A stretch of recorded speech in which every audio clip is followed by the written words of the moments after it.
Oh, that was a huge chunk from the Diding. What the heck? Here we are lacking Yelly, Lily, and Liam. Just in time for the 2x. Right before it ends, we have gotten all the Inferno modules done. Alright, so today I'm joined by BubbleTheology. And I'm going to try fixing up his account. He's been playing for about a month now, a little bit over a month. And we can see that he has some experience in the Infernos, but just kind of diving into it, just dipping their toes in. So today we're going to try to fix up their account and see if we can clear some more Infernos. First thing is we got to look through all these characters. So we got Messiah maxed out, right? With the potential you could reset him in the next like 3 days if you really, really wanted to. We got the... Oh, no third, because you're using the Revelation. Okay. White Fang is probably also okay. The Revelation might be a bit better for Dokidoki, but White Fang is probably better on single target bosses. Momentum Fury is good though. Also, quick note is Harvest doesn't work with Messiah, so don't use it. Don't use Harvest with Messiah. Because he already ignores so much defense, the extra defense ignore is actually like almost worthless unless the opponent has like 3,000 defense or higher. Yeah, I think I'm just using that for like the... You're just using the random extra piece. But yeah, just a quick side note. So you have a Swift Rush Time Weave on this. For your Supernova for Aurora, what's going to happen is you're going to need to have, or you're very much going to want to have the Swift Rush plus Cure. But what we can actually do is we can just slam on Cure anyways instead of Time Weave, and it'll work. Also, for the passive effects, the flat bonus here on red is going to be worse than the purple percentage bonus. Maybe even the blue percentage bonus. So if we look at that, so this is what, 1,500 HP, right? We look at our base HP, it's 14,000. 10% of that would be around 1,500. So that means that if you have the lowest percent based one, it's going to be better than the flat one, assuming the character wants that stat anyways. So the red here is a complete bait. Oh, you have like no Shelly XP. But if you can get even a purple in the percentage, it's going to be better. Yeah. Okay. So maybe I should actually try to do some math. Yeah. And then for this, the PvE Supernova specifically, you're going to want the healing percentage because Aurora like hard requires healing by a lot. If you can get the 6 or higher healing percent, or well, probably 8 or higher, then it's going to be actually a lot of extra healing to hit that threshold. We already did Lingus 1, so it might not be usable, might not be needed. Okay. Right, let's look at these skill ups first. Lingus 1, this is none. Not using Freya, Fucho, it's just 111. Plume max, okay. Born max X1, getting max. Dinah, because he had that before Plume. Okay, Max Sonya, Max Ray, or almost Max Ray. Missing skill 2. Fia with nothing. Fia's actually going to be super good in Sharon, so you can actually maybe even use 101 to clear Sharon. Chiaki, because you have no Lily. It's a rip. Viper max S3. S2 is also really nice if you're trying to just live longer. Okay, Valerian just fully maxed. When did we get this? Not that you're actually going to use them really, but you have Marvel. Obel is going to be very good for Hoyan dungeon. Meanwhile, Kaz is going to be better for Dokidoki. You're already clearing Dokidoki at least a bit, even though it's not 100%, so you don't need to get this, but the extra 12 speed is quite nice. Vice Max. Kachi can also be used in Sharon, but you have Familia, so that's okay. And after that, I think it's just nothing else. Yeah. Alright. And how much lattice do you have left over? None. In boxes. None. Okay, you have one Fia from buying it for 3k. You bought the Kethos lattice without even having Kethos already. Dang. I might get him eventually. You know, odds are, if I keep playing, I probably will. Okay, well you should probably pull him before he goes away. With gems, might I add. Yeah. Right now, no, I only have enough for like 30 pulls. Yeah. You only have enough for 30 pools. You need like 20 pools more after that. Yeah. Okay, so you don't have any boxes except for this one. You already have Santic, which is my usual recommendation. Rosa could be good in Nether Quarry as well. What else? If you're trying to do Mass Cleave, you can do Tsukiyomi or Beyontin. Do you have either one of those, actually? Nope. Oh, okay. Yeah, so Messiah hard needs a turn pusher like Turn Dot, Tsukiyomi, or Beyontin. And Beyontin is really good because Beyontin lets him use the S3 2 times in a row when you use Beyontin's S2 on him. Mm. So that's the Messiah double pump strategy, where basically nothing can live 2 Messiah S3s. Okay, now let's look at the shells. Okay, so you have a Codex, that's good. Codex can be very useful. You have no Triple Matrix White Fangs built.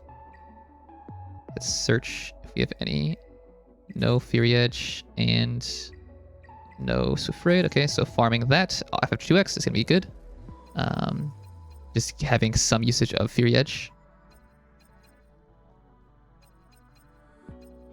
Let's see. And then you probably don't need the third one right now, unless you're actually going to build a HP-based one for Raymary. Because Raymary PvE uses White Fang quite a lot. Okay. You have 2 suboptimal Jackals, but that's kind of okay. Important thing is you have 2... Oh, you have 3 actually. You got 1 really good Artisan, and then some others with speed. Okay. So you have 1 good generic Gigabyte, and you don't have the Val Gigabyte, but that's kind of okay. And that's it. Okay.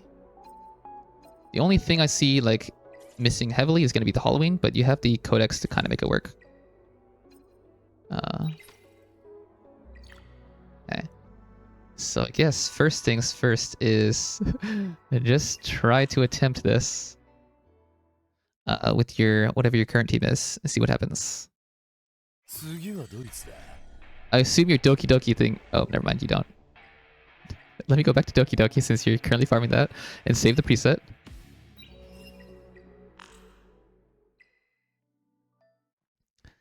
Did you know about this preset thingy? No. Okay, so what you can do is you can save this preset. You did it a long time ago. Oh. And what happens is it remembers all the modules and shells you used during that, and so you can place it back on really easily. And it'll also warn you if you're using something that's not your main preset, so you don't like lose 10 times in a row because you forgot to equip the gears. So this is Inferno. Okay, so is that only changing the gear within the dungeon? It's not like kind of once you set it, you have and you want to undo it somewhere else, you have to manually put everything back. Yeah, you'd have to manually put it back if you're doing something else. But the thing is, for PvE, once you have it set, then you don't really need to switch it out anymore. Because your your PvP loadout should be different. Have you ever tried this at all? Arena loadout? No. What is that? So arena loadout means that what happens is your PvE setup is different than your PvE setup.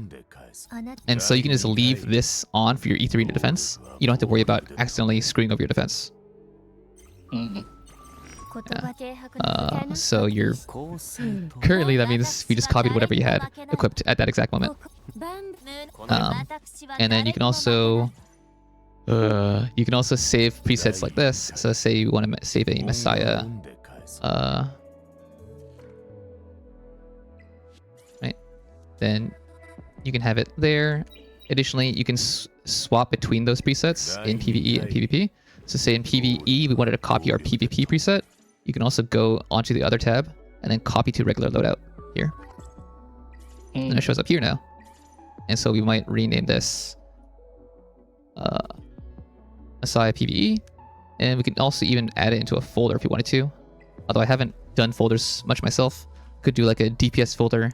You can have a one-shot folder. I don't know. You can make folders however you want. But yeah. Oh. Sounds pretty useful. So we can like save this into the DPS folder, for example. So you're saying that I don't have to manually swap out like the shells and Nope. modules every time I do a different dungeon? Nope. So we can do like a healer folder, and then save this for Ling, PvE. Save this. I guess Inferno. It's more to support for damage buffs. You can save this. Right, this is info PvE. I haven't used the folders too much because that's pretty new, so I don't actually know if that's better or worse. But when you have a lot of them, it's a lot of scrolling and kind of annoying. Yeah. And I feel like just kind of my gear is so bad that by the time I actually drop a good one, I'll probably kind of just like imprint and then just kind of, yeah, I don't know, not use the old setup anymore. Yeah. So as long as your PvP is separate, you should be fine. And what happens is on the PvE dungeons, you're just gonna click challenge, and then if your gear is messed up, then let me mess it up on purpose real quick. So say you unequipped everything on accident. Oh no! Right? You click battle. It says, "Hey, this is different than the previous preset that you used." Right? You can click to confirm, and it'll automatically add what preset you had saved that you most recently used. Right? And so that way you don't have to worry about, oh, am I using the right gear? Right? Another good thing is you should save it twice just in case if you're clumsy. That way, if you accidentally replace it, then you still have it. You have a backup copy. Okay. I've had some people who I made presets for, and then they deleted them, and I'm like, oh my gosh. Oh no. Okay. So here, Terrormaton. Right? So we're probably going to be using the Messiah, since that's fully latticed. Also using Didding is pretty good. Right?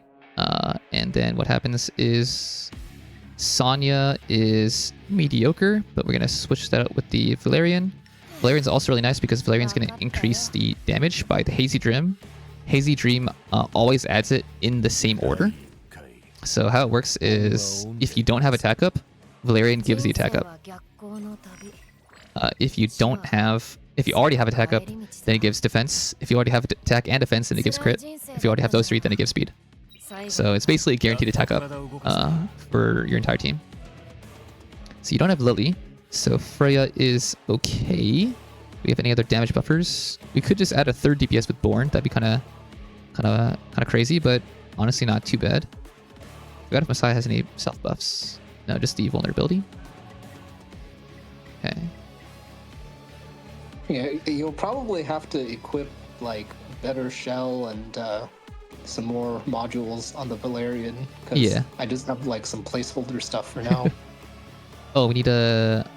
Oh, no, you have that. We might switch the codex onto Plume. Right. Let's see. Your Raymary is 515. We could also use Raymary instead of Born. Potentially. Sophia. Let's see. Infonio. We'll try the Infonio instead of the Freya. It's more damage. And see if we can just out damage this. Right. Yeah, first thing gotta do the Val. Also, you can favorite things so they show up farther left. Like, for example, you're not gonna use Nahor's much in PvE. So you can favorite, you can star this. And also they added this thing so you can organize the stars even more by clicking the up arrow to make it go to the top. So for example, you're going to be using Plume every single team. You're going to be using Didding quite a lot.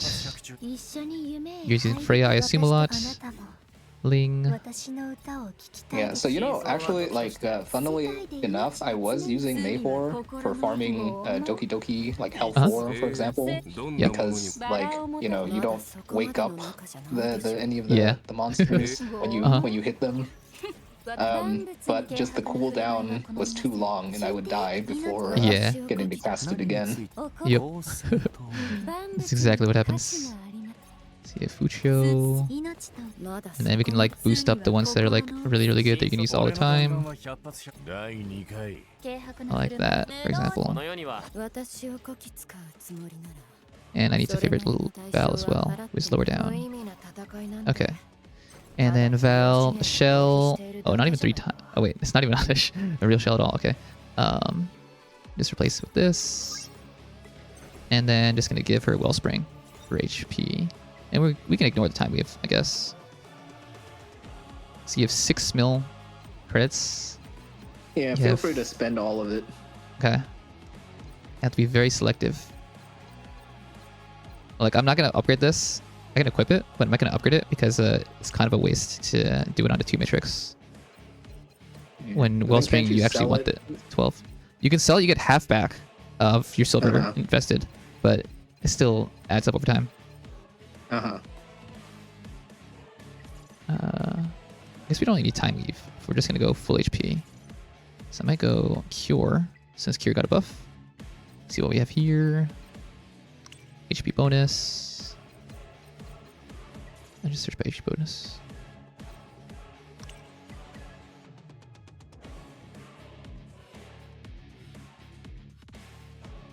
And then we need the Wellsprings. Let's see, this one's actually worth upgrading because it's crit and crit, which is a weird thing to say now. But the Wellspring with crit is actually really good for Kethos and Raymary.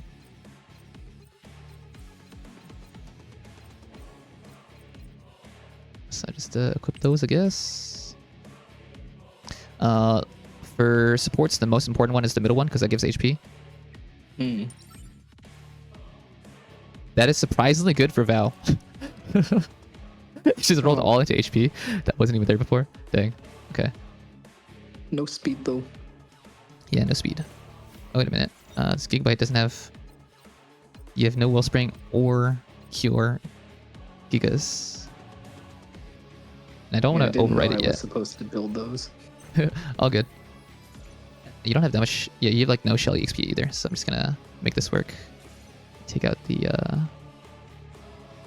Take out something. Take out the Cure.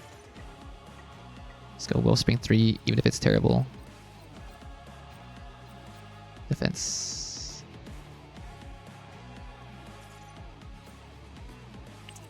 Okay. So this is plenty of HP, honestly. 30k.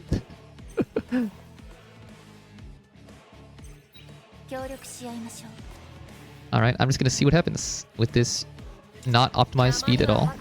Alright, so we're going slower than the boss.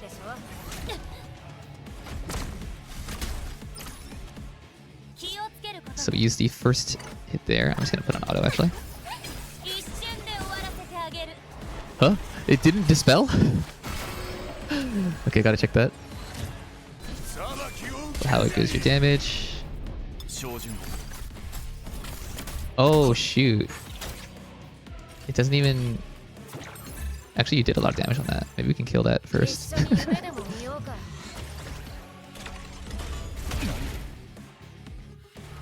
Also, Inferno probably doesn't have gear because she's not supposed to take that much damage. Never mind, she's blue. What am I doing? Inferno is only for speed clearing. Alright, we can switch back to Freya. Let's see. And then Messiah is trolling us because he's doing too much damage to the side, not the main boss. So Didding isn't getting the value.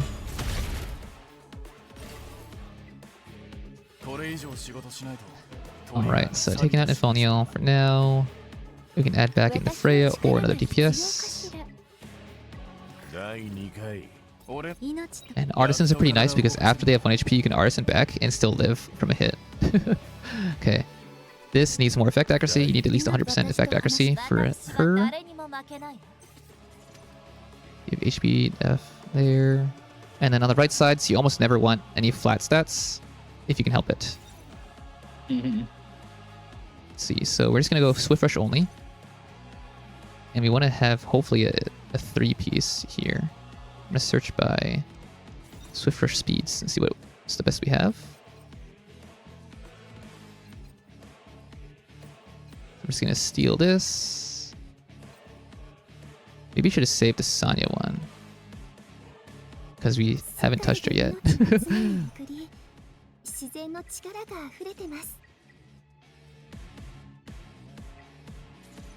Save that for now. Okay.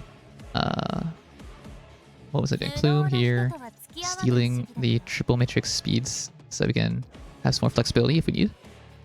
Let's first check the effect accuracy of those. Perfect. So we're gonna steal this one. Also, Vice can be used in Terrormaton as well if we need to, as an extra heal. Steal this one. I was using him, but then he got one shot.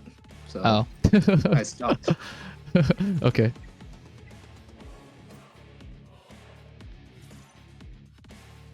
Let's see, maybe we don't need 2 effect accuracy. Maybe 1 is enough. And then, oh yeah, since we're using Artisan, defense bonus might be better. But you have, oh, it's just sorted by speed, that's why. You have only a couple. And none of them actually have speed. What's worth building? This one's kind of okay, but I don't want to commit to something awkward just yet.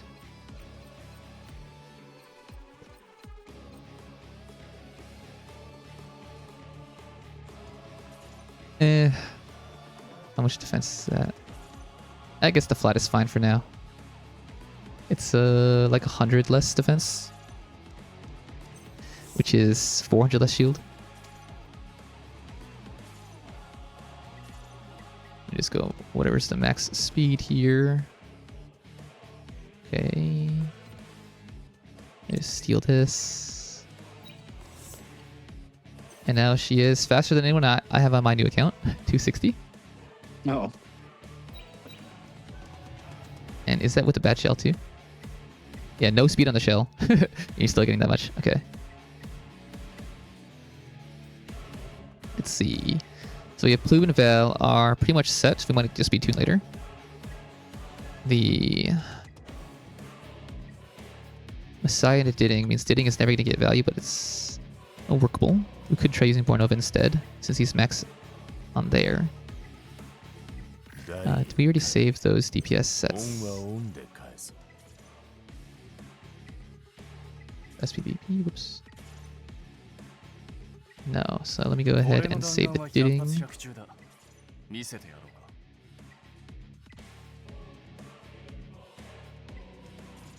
And the Bornova, just in case. I wish you could save to multiple, like one thing fits in multiple folders at the same time. Like tags instead.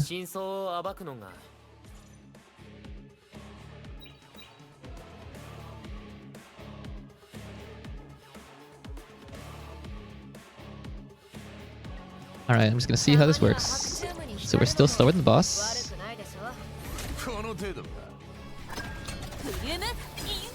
Alright, Plume, 10% meter gets it. Okay, so now we landed the strip and the defense down because we have the higher effect accuracy. Oh, did not land that debuff. So Freya also wants to have effect accuracy to make sure she lands her special debuff. So Freya has this Nightmare 12% more damage there.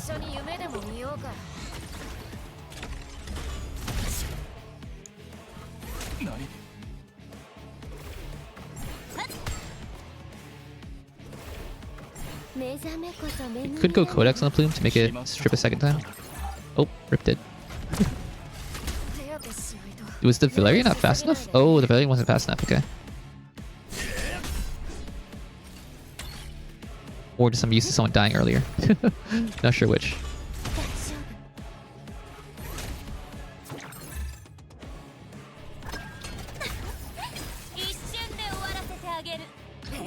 Oh yeah, since it's time wave, it's kind of okay.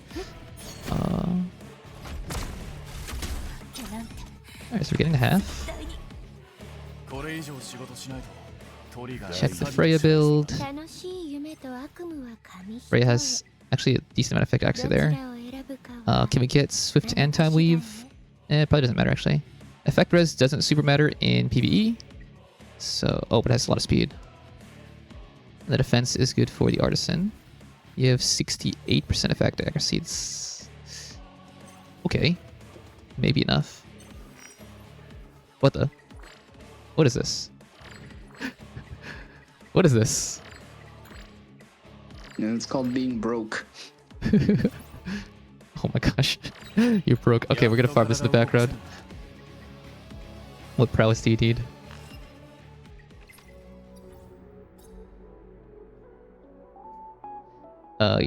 You have 0 blue actually of the lights. This, the 0 blue of the blue element. It's kind of crazy. Okay. Yep. 2x is the best time for farming this. Okay, good. You're clearing all of them. We're doing Freya, so it's green.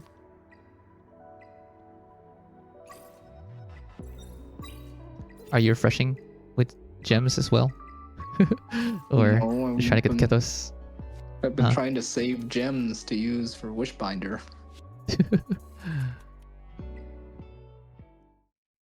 Yeah, so you don't need as many gems for Wishbinder because you have the base pools. Just from natural pools, you get most of it.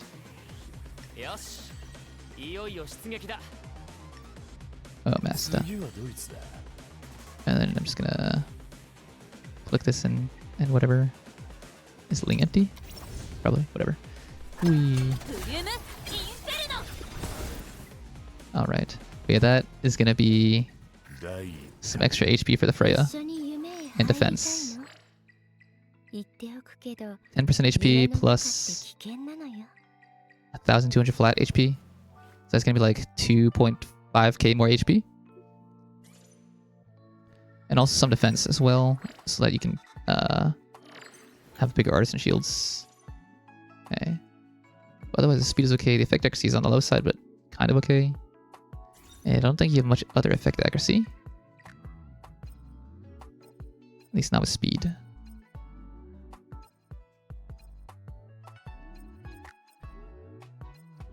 See, actually kind of worth maybe rolling the Swift Raid one. But actually you can farm Doki, so it's not too big of a deal.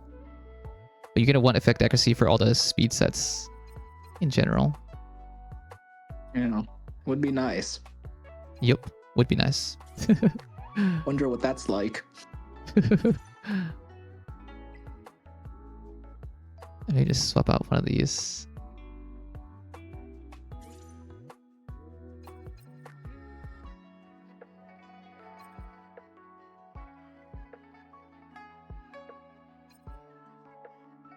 Yeah, just steal this.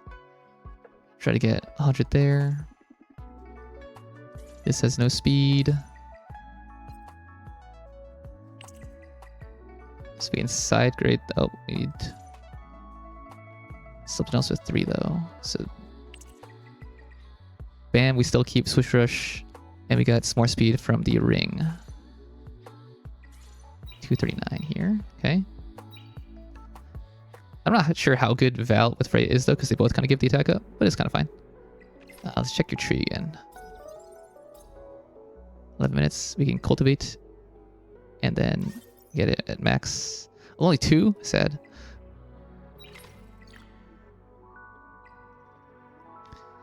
And then back over to here. And also the Freya.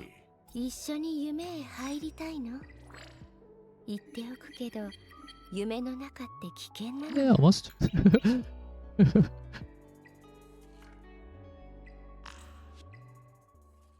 Oh, I didn't check your module shop yet either. Let's do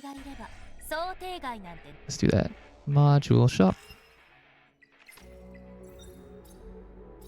You have 2.5k, so not enough. This is actually kind of good for some people. It's kind of insane. Not really good for starting out, but kind of insane later. Wow. Speed, double crit, and then defense being stat.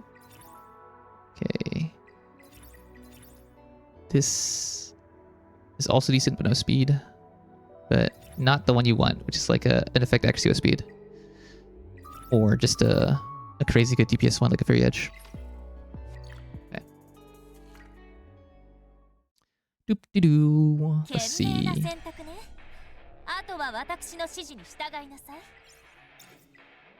a place with a very small edits? Trying to watch how fast the Val is and if it's enough.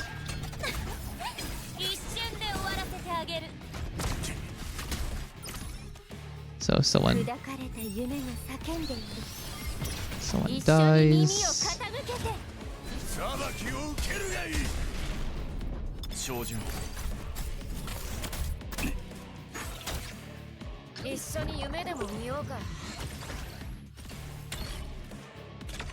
HP equalize, bam.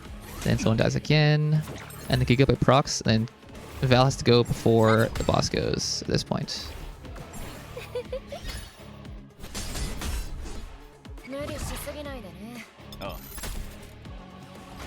And this arm is just eating up so much. Wait, who did she give invincibility to? Did she give it to Messiah? Stupid Val.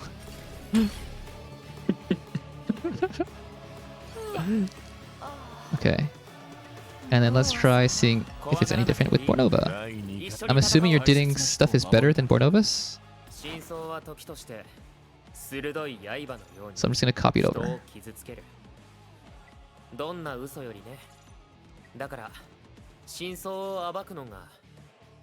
But his Didding set is also kind of everywhere. Okay, so your Messiah has a good build. These guys are kind of awkward. Yeah. I just don't have like the right combination of matrix and main stat. Yeah.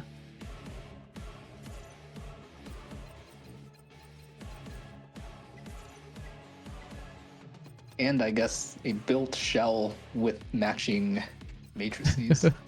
Yeah. So this shell is momentum onslaught. So you can try running 12-12, which is actually quite strong here.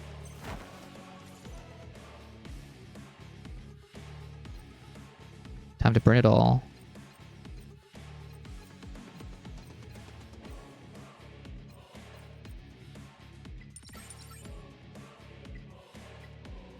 Yep, just send it.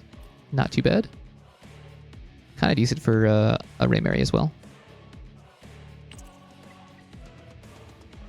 Crit rate, crit damage, that's fine. And then here, we want to make it so momentum and onslaught. So let's take out the Kenai for now.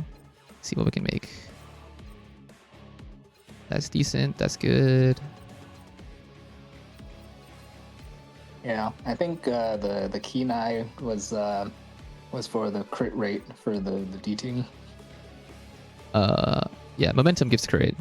Kenai gives the crit damage, but yeah, pretty similar. Crit damage, yeah. Right. But yeah. Didding really wants the Kenai 12, right? Or momentum 12, whichever, if you have enough debuffs. Because increasing the first hit by 25% is really big when you only have one hit. Mm-hmm. Yeah. But then, yeah, the challenge is like still getting close to 100% crit rate. Yeah. While, yeah, because if you don't have at least that, then your damage is gonna suck no matter what, right? For Didding, yeah, but Didding's crit rate is pretty easy to get. The other guys is a bit harder. But if you're just trying to clear and not be consistent, you could go with like 90% crit rate. It's kind of okay. But for consistency, later on, you want 100% crit rate for PvE. Mm-hmm. Let's gonna max this. Wow, nice. A bunch of crit damage there, and then we needed this to be momentum. Momentum's gonna help us out a bit because it has the extra crit rate as well. We do want to have crit rate on this piece, preferably. Oh, this piece is also really bad.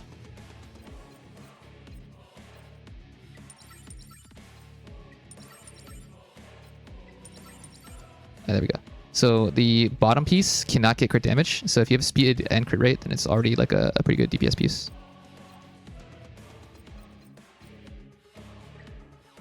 Gonna max this out. Nice.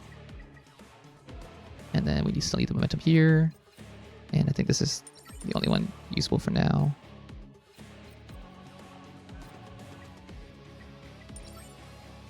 Not the worst. Let's go over here. Save this overriding Diddings.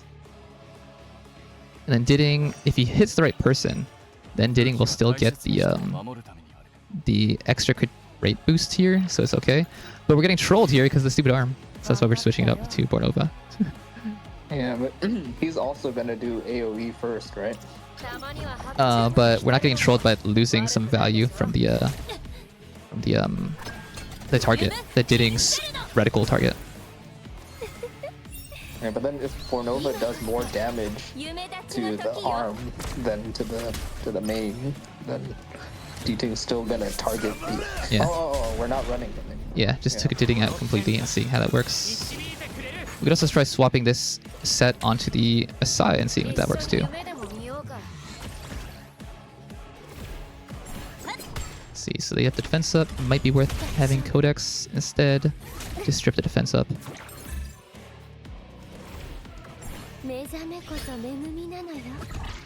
I feel like there should be something doable here, but it's just a bit rough without the shell with the third passive. Not that you have any free edge pieces yet, I assume. This Val is just slacking, dude. They're not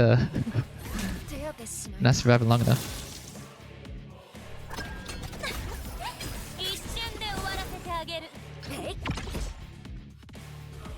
Let's see.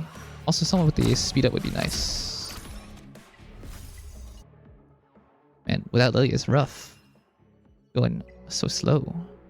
Yeah.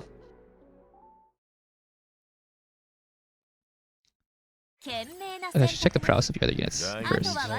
Or spend all your stamina. So it was just Freya that... Oh, no, this one too. Okay, and then we need Fia Melias as well, which is going to be light. So that'd be another good one to farm. Okay.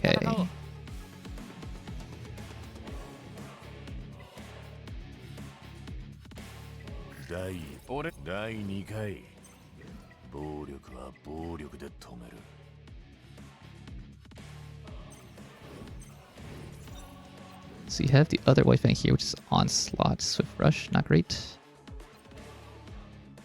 And Harvest Kunai isn't great on Masai either. Okay.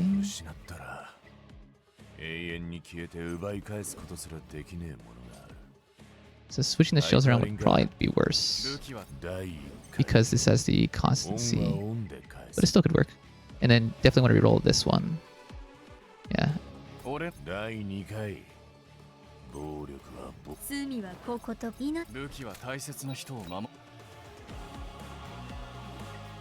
Oh, that's not the one you want on Revelation?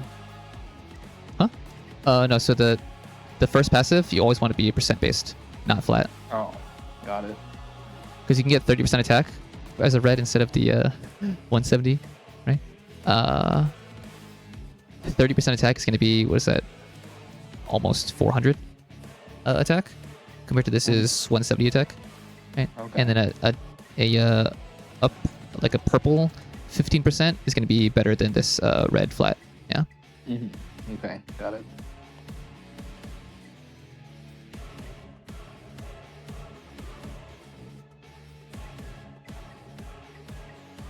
Oh yeah, maybe we should actually have Valerian's stuff give more HP. We're missing out on like 45, not 35% times 2, 70%, 7,000 HP or more. 10,000 HP missing. Okay.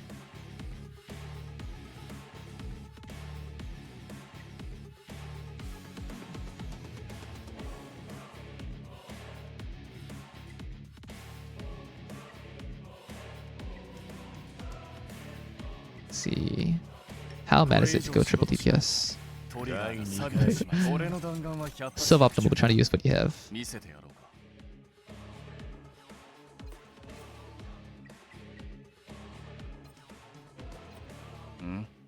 I can't make another shell though.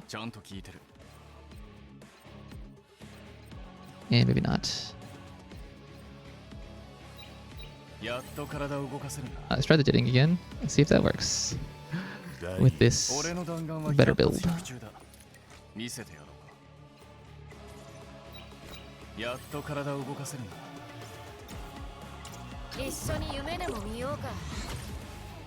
I guess we can try doing arm first.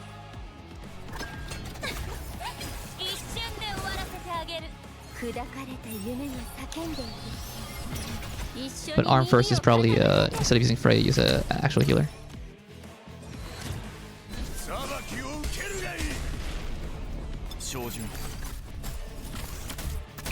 So we kill the arm in one go, and then the damage requirement is a bit less stringent, or survivability requirement.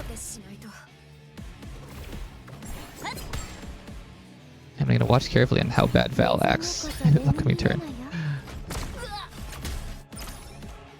Oh, we targeted Messiah, I think, who's already invincible, I think.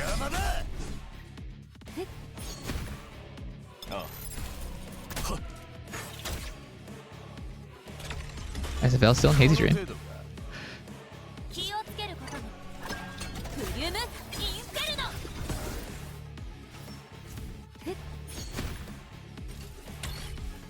Do this defense up. Come on.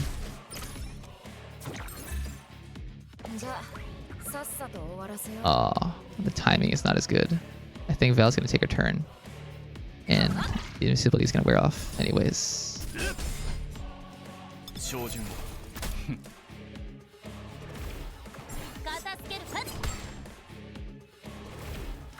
Maybe we should have put on herself.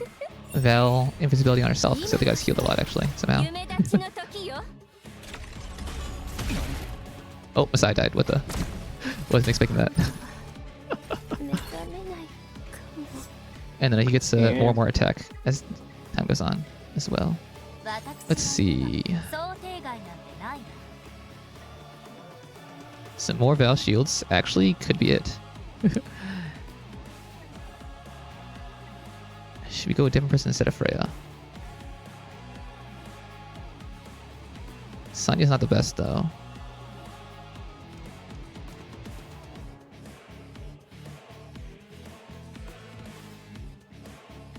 No time weave there. No time weave here.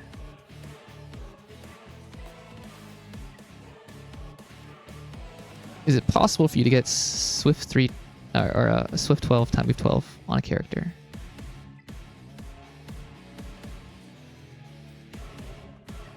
Not with good main stats. Yeah. Might just be farming Dokidoki first. But at least this shell is, or not actual shell in the game, but this skeleton framework is a lot better. So we get the attack up from Freya, which means Valerian gives something else instead. Nope, Valerian doesn't give anything because someone already died.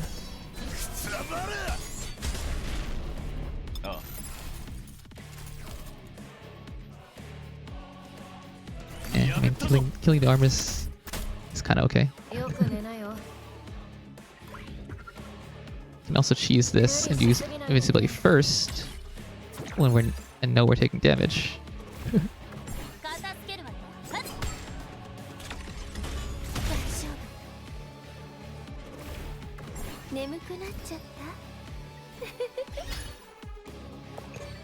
And then the second.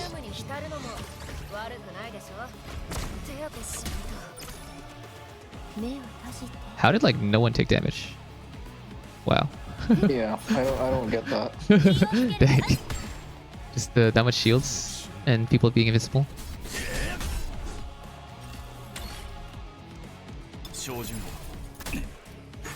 Oh, here it comes. This one's gonna hurt.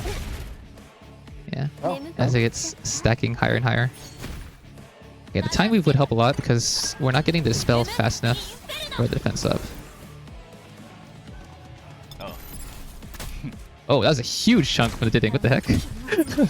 Dang.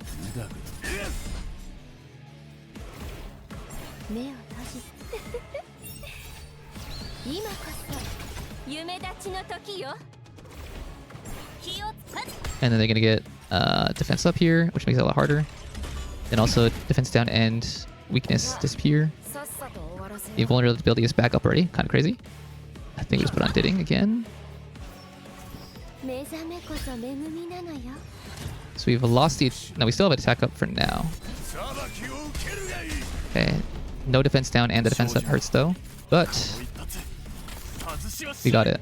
Oh, Okay. hey, you did it! And with 2 stars to boot. Yeah, it's kind of hard to beat Terrormaton slow actually, because you're gonna die from the ramping damage first. All right, now we just run on auto and see what happens. And apparently, for your current team, it is left arm first, which is quite rare to see nowadays. Because if you have a single target DPS going first, then Didding will focus the main boss anyways, and then you have to spread out the damage. Okay, so this means that I can farm some Fury Edge finally. Potentially. I don't know if it's possible on auto. Because I did use Valerian S2 instead of S3 first. Oh yeah, and then the AI will always do. AI is always going to do S3 first, yeah. So that's a slight optimization because the invincibility didn't actually protect anyone for like 3 times in a row. But if we just have more Val Shield, then we're actually going to get quite a bit more survivability. So just more Val HP to get higher shield mounts. And then yeah, you want to have the strip from Plume earlier, basically as soon as the arm gives a shield, or gives the armor. Okay, and the reason why we're not getting the HP right now is because the main stats on the modules suck? Because they're unleveled. They're completely unleveled. Oh. If we look at the Valerian, we're gonna get an increase right now actually. But if you look at the Valerian,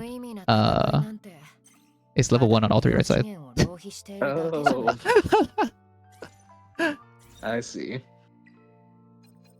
But you don't have any Wellspring HPs. But we can upgrade the Cure HP. This one is worth actually doing. This one's middling. But let's do the Fury Edge first. And this attack doesn't really matter, because you don't need speed anyways on Valerian, and it's very unlikely to get the HP bonus on there. Okay, so we get this Terrormaton Inferno. Wow. I forgot there's a quest for collecting these. Wow. I'm stuck on one of these, which is... Where is it? On one of these, I'm stuck on have an SR fully skill maxed. I can't do it. Because I don't have enough lattice, and I don't want to use Didding. And I don't want to put 12 lattice in a healer either. Okay. You have better DPSs? Yeah. Well, I'm trying to use Lilium instead, and save it for like a Viper and other things. Okay. So clearing first time gives you this Fury Edge, which is going to be attack bonus. Oh, actually kind of good. Well, hopefully. But sadly, if you're on the new server, then you just get free ones. You get a free Fury Edge, Swift Raid, and Swift Smite just by hitting level 55. And you get a free triple Matrix White Fang for hitting level 50. Well, that's nice. Yeah, actually so much easier early game now for new people. But you with the older account have it rough. Okay. That means over here with the Messiah, we can swap out this crit rate here with an attack, which means we need to figure out the crit rate. Otherwise, you have 118, so we can... Yeah, I think this is fine. So we're going to go Fury Edge over here. Okay, the rolls weren't terrible. That's good. Okay. And what happens is you're at 83%. Our shell doesn't have Fury Edge yet. I was like, why is it only 83? Because you get 12 from here. You'd be at 95% crit rate, which is enough. Okay, so we need the White Fang. You need the Fury Momentum White Fang to save you here. But that will help you later. For now, we can switch back though. Okay. But as soon as you get that White Fang, then you get a immediate, pretty sizable boost in damage. Where was it? Harvest crit rate, was it? Some of this. It was a crit rate for sure. Yeah. And do we need the speed? Maybe this is actually better for the attack bonus. Also, funny Ling is running the attack or the crit rate here. Because the Ling doesn't actually need the 6 set, so it's just 12, and you want to get the 12 preferably from 3 pieces instead of 2s, especially now that you can actually farm it. Yeah, it's a bit later. It's like you could equip this and then switch this for a Swift Rush, for example. Crit damage, Swift Rush, nice. So this HP bonus is okay. Yeah.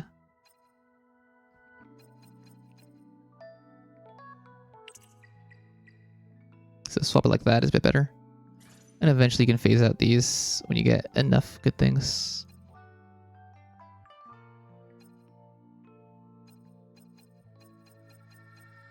Oh dang. This one's kind of good. Very worth rolling the these for fishing for speed. 4 lines with speed. Okay. And did we clear any? No, we didn't. Okay. Okay, that means we should improve the Valerian. I think it actually will make difference now. Because it is possible to clear.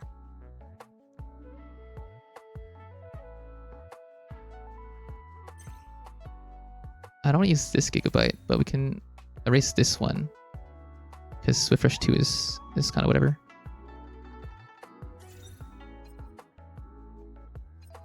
Yeah, okay, so search the gigabytes. You got a wellspring here. Okay, that's enough. Yeah, let's do that. Okay. Wellspring like this. We can drop this one and add another cure. Flat HP is okay. Do we have any HP bonus? Nope. Flat HP is okay.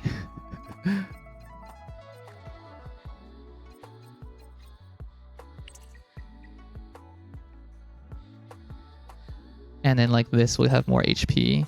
We just got to empower this imprint, stealing, and infonials.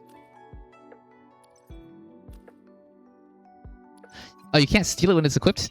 Lame. I've never actually tried that before.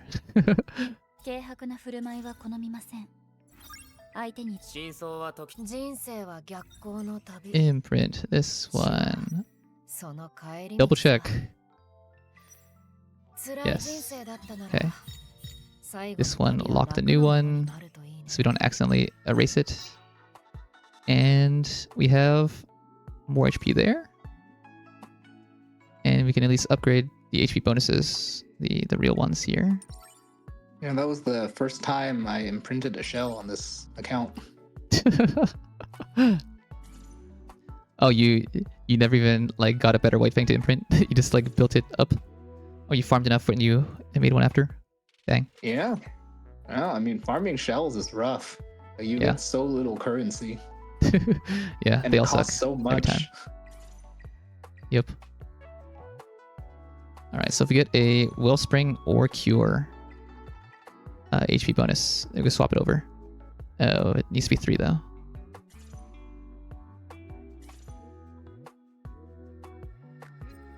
Okay. For now, 500 flat is enough. We got about 8k more HP.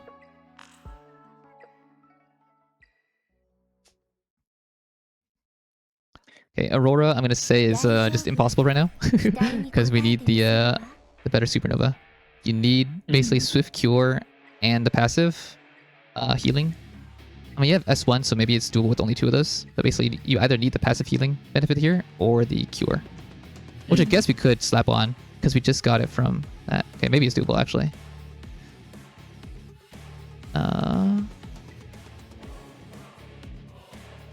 Replace this team. Yep.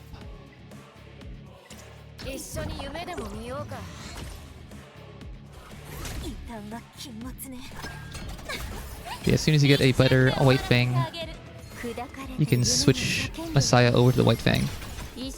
Or Bidding if you need to as well.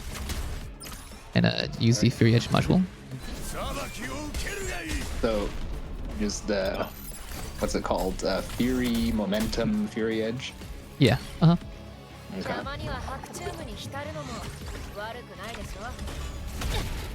And momentum is better if you have debuffs, which hopefully you should have.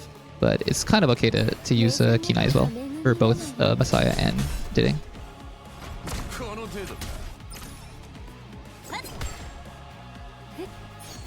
That would be a good time for Valerian to use that invincibility on the... Yeah. Oh, okay.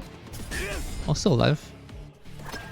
Yeah, the defense here is lasting too long, and then basically we strip it away, and then he gets it back, like, at that exact moment. Oh.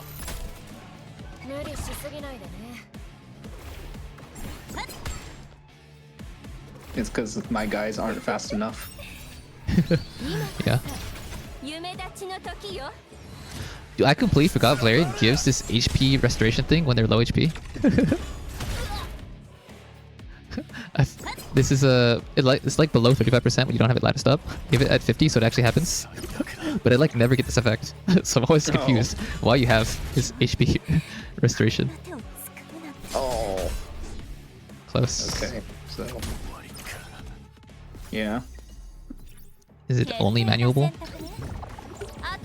Because you don't have any Time Weave RNG, I think, right now. Yeah, there's no RNG here other than the crit rate thing.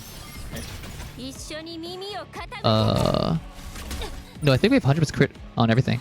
Messiah has over 100, and then Didding is going to get the crit rate buff, and we're hitting the arm first. So it's going to be 60% crit rate extra.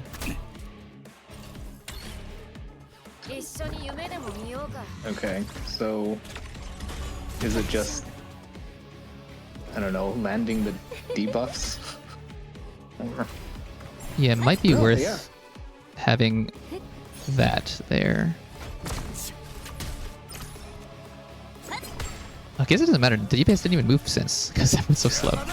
Oh, but she didn't use it still over at that point. Okay, dang. So we're losing the defense down, and he has defense up. Yeah. Which is like...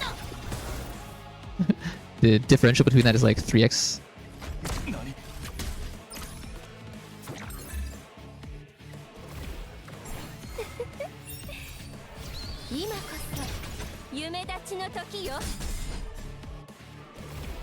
Our vulnerable is applying relatively often.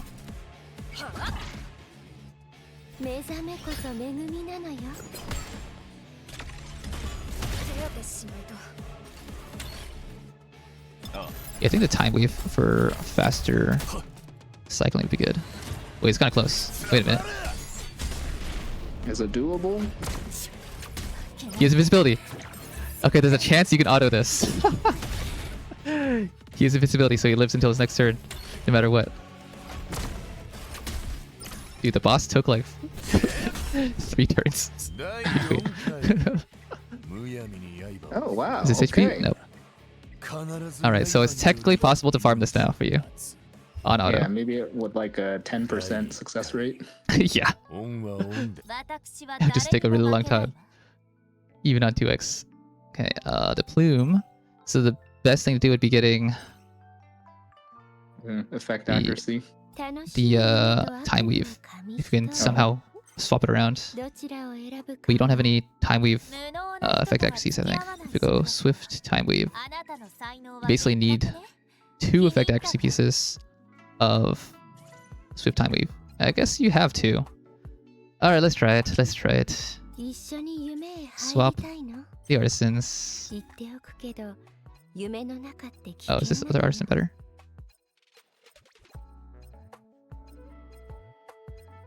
This other artisan might be better actually. For the other person.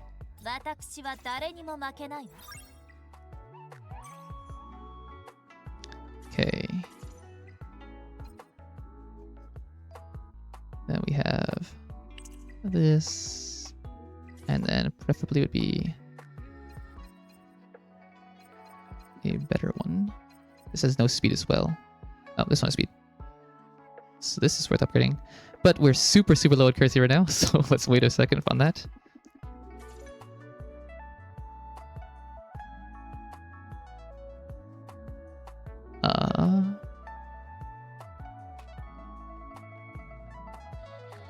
So that was just swift. So we need time weaves for these other ones. Preferably with speed. So we yoink that.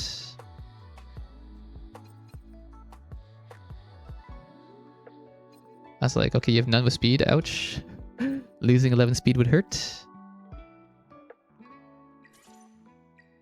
We're gonna have time weave for this one though, instead of the swift. Where'd it go? Oh, it's here. Okay. So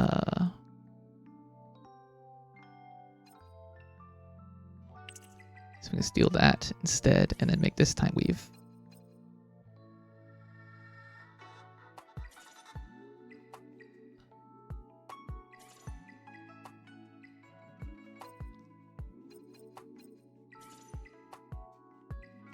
Defense, HP. Oh, we can steal an HP one without speed. Without speed. Okay, and then effect accuracies. They're kind of rare enough. It's kind of worth checking this just to see if it has any speed. No. Might still be one you get to use though. Just for now. Okay, so defense is probably the best for now. Okay, let's check these. Do they have speed? No, then we'll use this one instead. It hurts! Okay, 6 speed. Not terrible. We are down like 2 speed from before, which is kind of okay. Especially since I think... No, never mind. They shell didn't have speed. Okay. Oh, we won too! Hey! Oh wow. Okay, this win rate is more impressive than I gave it credit for. Oh wait, I didn't want to do that. I wanted to check it first. Inside here. Alright. So with that, you can actually farm a decent amount of modules. And then it just gets to, okay, can you do shells? Okay, so we have this a new and improved version. Right? I'm just gonna name this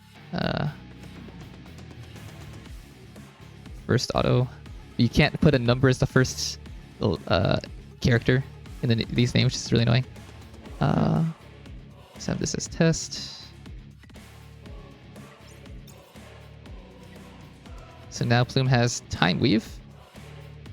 It's gonna be nice. Also, if you wanted to improve the win rate, you could get more shield, but just increasing Valerian's level, but it's not really necessary. Go on auto, clicking on the arm. Let me click on the arm, let me click on the arm. Okay.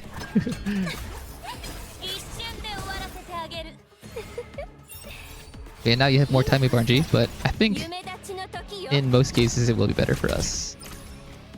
Yeah, there's a ton of RNG in who gets attacked here.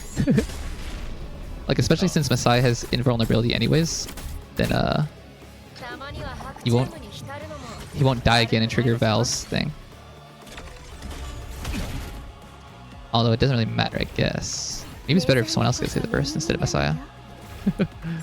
Yeah, sure. It is like kind of, you know, shockingly common how like whether I can clear something depends on whether or not they hit Messiah when he's invincible.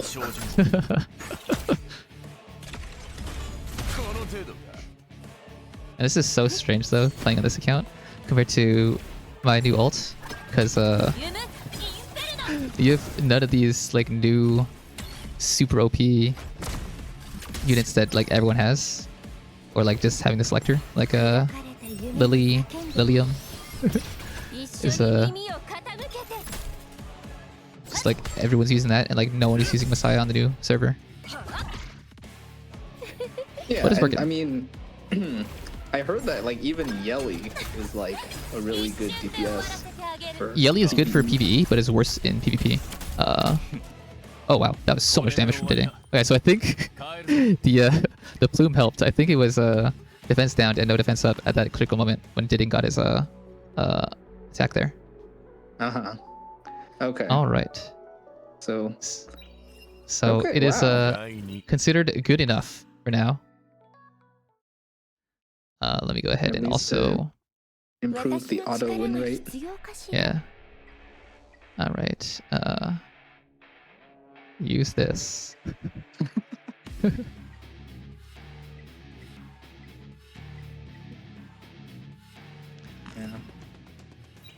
All right.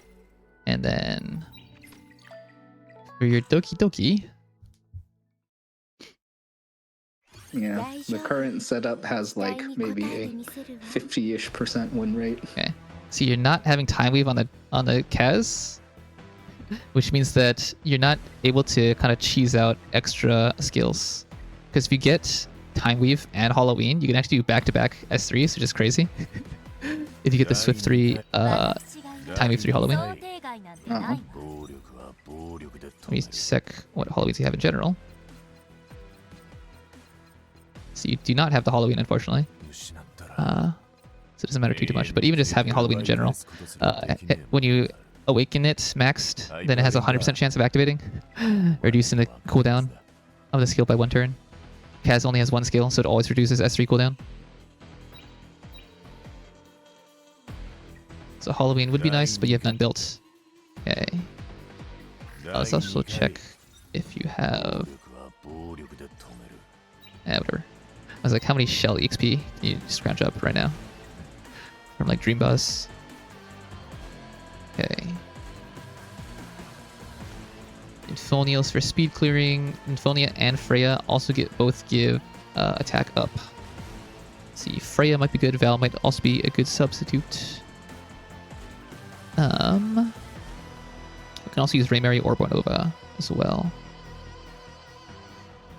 So let's try doing no Phonial. Swap the Plume and Kaz so that Kaz gets the thingy here. And then like this. We still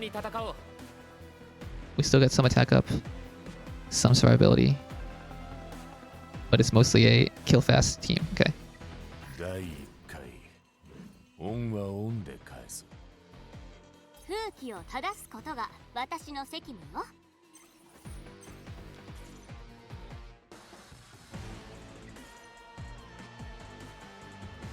Wait, did I swap the stuff already? No, you just have an extra effect accuracy. Okay. Just gonna save this as a temp.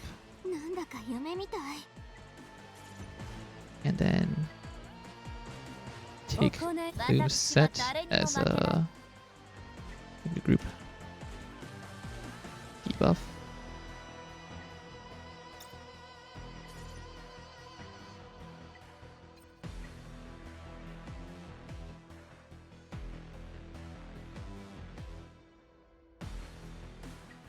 Could be used on anyone who needs effect accuracy, basically.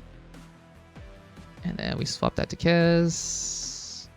Where is Kaz? It's 5 star.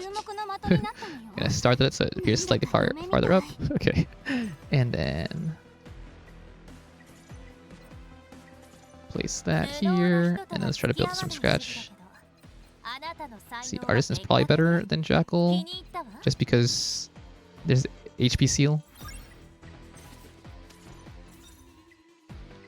We only really need the Swift Rush, but I can go for pure effect accuracy first. Preferential to speed.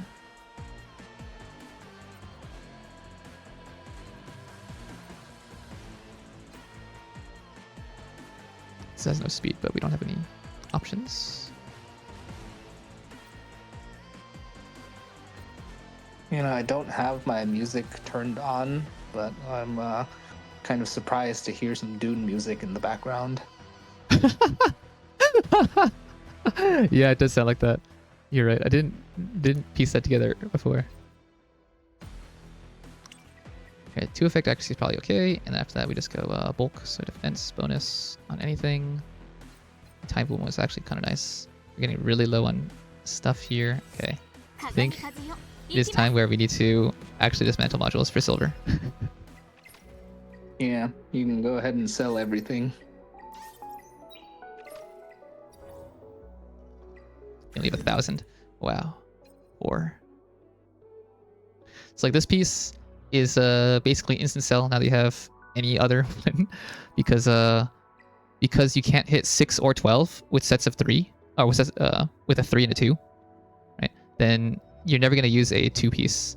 2-piece is only for if your speed, you're just farming for speed, and you don't care about the set, in which case that would only be on supports, not for DPS. Or if you can have an 8-piece, so like Fury and Harvest, they can take it because Harvest can use an 8. Likewise, Cure, Bramble, Bulwark, and Fury. Yeah. So that means that if we just select all the ones that only have 612, and you sort by 2 matrix, then in most cases you can just dump these. Right? Like Bloodbaths, you're never going to use because Bloodbath is PvP, and you're never going to do suboptimal not have Bloodbath, right? Unless it's a 4-line with speed. Which you have a couple. It's like these you can potentially roll, but all the other ones, they're not worth it at all. Because you can try fishing for speed here. Except you're so poor, I don't even know if it's worth it. Yeah, it's only 30k, right? 30k, fish for speed. Okay, we actually got it. You can attempt that later. If it gets purple speed, then it could be worth using anyways. Even blue is kind of trash. Okay. And usually with Time Weave, you want the 12 anyways with the speed too. But you're just kind of so stretched thin. Okay. Let's go. So anything with less substats here. Easy sell. Not even gonna look at it. Okay. Okay, and then similarly, what you can always sell is Swift Rushes that are 4 lines without speed. Because it means you're never gonna upgrade these. Because you run Swift Rush because you want speed. The only other case would be if you get a core that is really good on a support. Like if you just want HP bonus and you don't need anything else. It's like Dokidoki can maybe barely run it in PvP. Feel like this. Honestly kind of trash. Do we have anything better in the cores? No, just we have so few cores. Actually we do. We already have defense one there. Select this one. How much do we get back? 277,000 back. I could see this working on a DPS though. I'm just gonna lock it for now. Oh, it's this one. This one was the trash one. Yeah, this one sucks. Because even with the defense bonus here, it's still worse than like a percent defense, I think. So we can unlock this. What did I click? Did I misclick? Whatever. Oh, it's equipped by someone. That's why. Okay.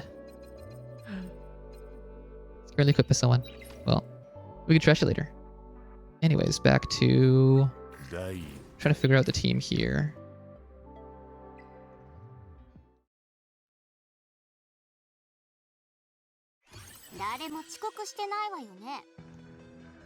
Let's see. So we wanted the Plume to have a set. That's what it was. So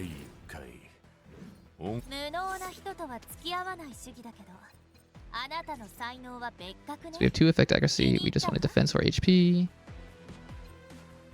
And we wanted speed with it. Let's check the other ones first. Swift, Time Weave. We need 2 Swift pieces and 1 Time Weave piece on the left. Or some mixture of that.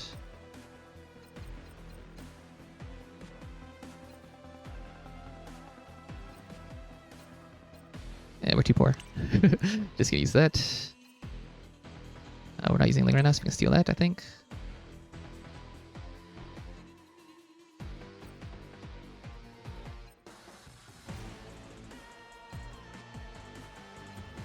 I guess we can use this for now.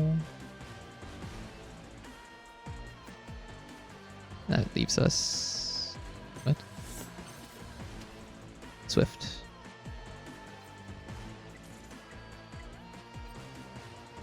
So on a swift HP or defense bonus. So like this one. Alright, back to here. This is the one that's actually worth upgrading in general. You got blue speed, nice. Alright, 247, serviceable. Your Doki is, your Kaz is on the slow side. You do not have the bonus speed here. We could farm for that. The plus 12 speed actually might matter here.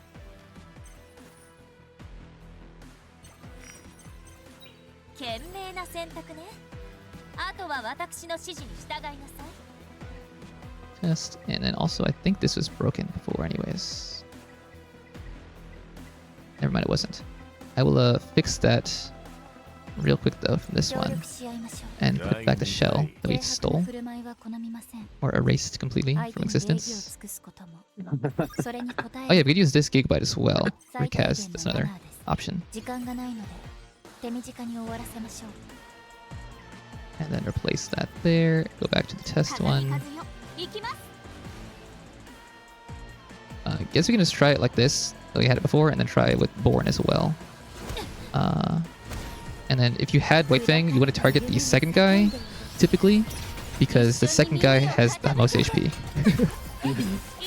Or he has a defense up when he's low HP. Okay, we stunned all. Oh, he woke up! Oh, we're too slow. It's just slightly. Oh, you killed anyways, but slightly too slow, if that mattered. But your Messiah does more than my Yelly, apparently.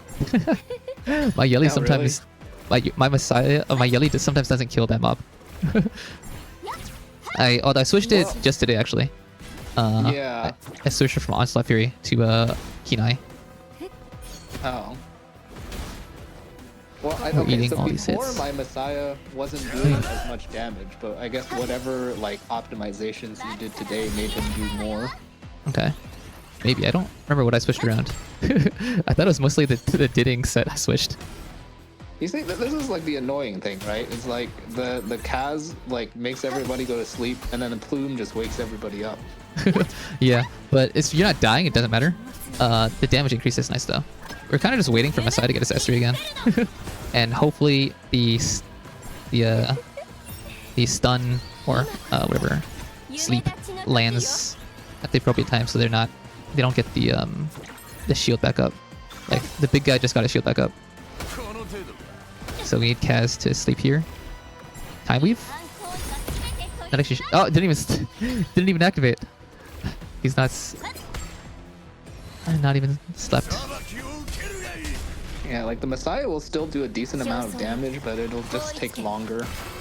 Yeah. Just the thing you don't want is for like, you know, Messiah to not be invincible, and then they all gang up on him and kill him. Yeah. But seems actually really stable because you have so many artisans. You have so much shielding that no one's even close to dying yet. It's kind of crazy.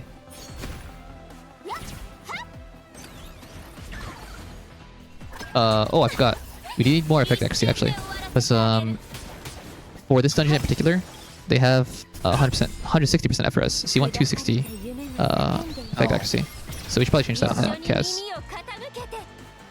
I'm just gonna quit because we actually don't have that much stamina Yeah. to work with. Yeah. We're not actually trying to clear it, we're just trying to optimize. Yeah. So we want more effect accuracy actually. So we need triple effect accuracy here. So this can swap if we have any. -6 speed, that's an ouch. Could be okay. We can also try doing it. Swift Rush. Steal this one. And then we have to have very little on Plume. I'm going to switch one of these into Time Weave.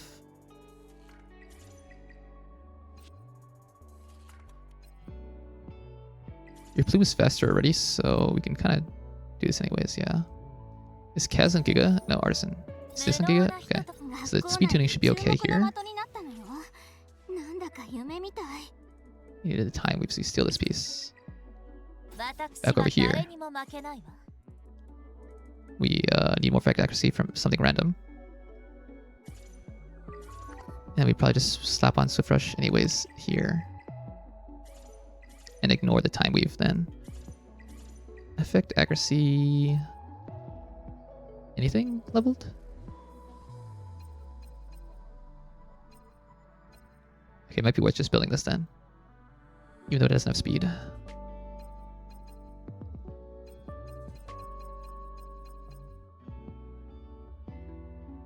This one's actually kind of worth building too. Wait, what? Oh, the shell has Bloodbath. I was like, we can actually activate Bloodbath at 6? What? Gives F-res. Doesn't matter. Let's see. The time is going to be more useful for you in this short run. Wow. Purple crit damage. Ironically, kind of good for Santic. I forgot. You own Santic, right? Yeah, but I don't have him built up because I have no idea what he's good for. He's a really good just general damage buffer. He gives crit rate up and crit damage up. Since Messiah and Didding both don't do that, then this is a pretty big damage increase. Plus his passive increases the damage as well by a lot. Up to 60% here. Crit damage extra, or 100% crit damage extra if you max it out. And then the S2 can increase the cooldown of the opponent and also make it so they have less crit rate, which is really good in PvP to increase their shell cooldown and skill cooldown, so they just have to S1 you. So he's overall pretty good in PvE as a buffer and PvP as a disruptor. And you can kind of run the same thing as Kaz, same modules as Kaz. But you also want him to have crit rate, because he gets... Whenever someone on your team crits, they increase how much crit damage everyone on the team does. But would you just pick him over, say, like, Freya? Yeah, you could, yeah. So, honestly, yeah, that'd probably be doing more damage with Freya. Except you can't use him in the blue dungeon because he's red. You could use him instead of Freya in Terrormaton, though. Yeah, okay. So it's just kind of based on the color then. It's like whether you would use one character over another. Yes, but also Santic's just better than Freya overall.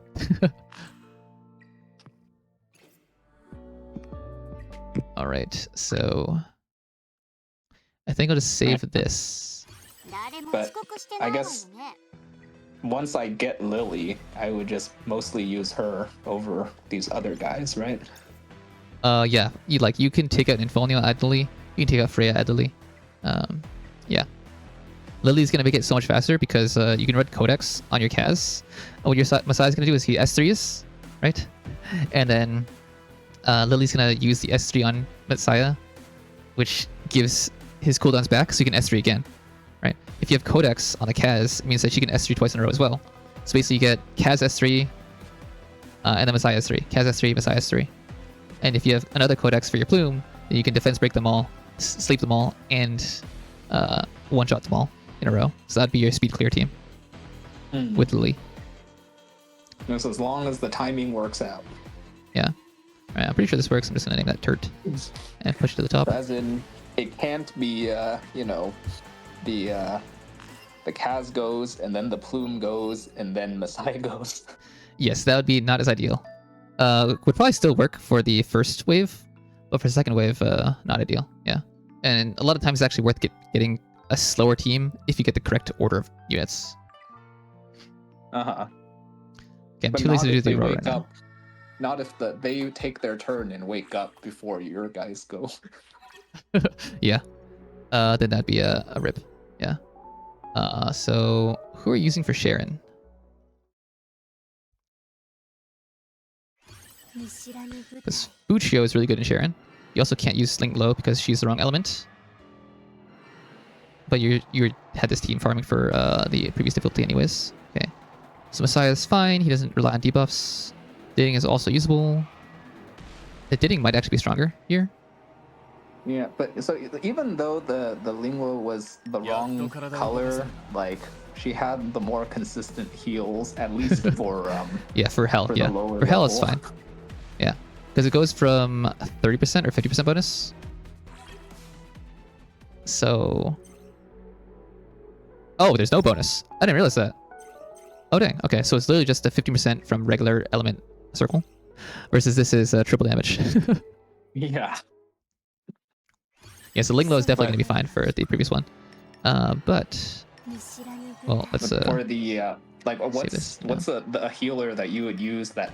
Because then, like, all three of Linglo's abilities heal, whereas kind of you know, for some of these other healers, it's just like one of Yeah. the three. Fuchio is really strong in this one because they attack you very often, which gives you faster turns because of this Moonlight Veil, and also heals from the Moonlight Veil. Another option is Fiamelia, who is absolutely busted because if you get enough debuffs, she just takes a free turn, and then she can cleanse all debuffs.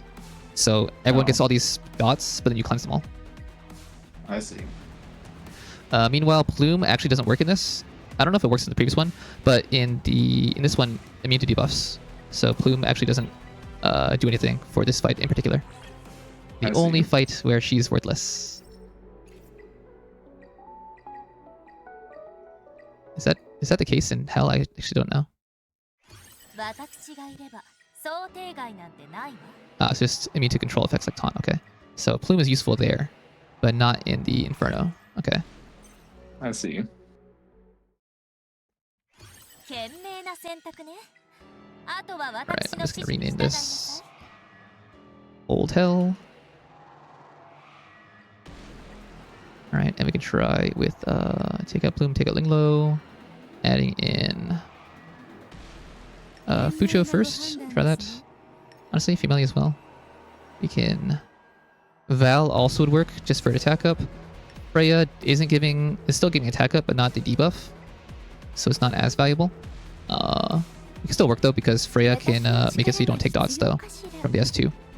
The Dream Weave makes it so you don't take the next debuff. But I think Didding might be better.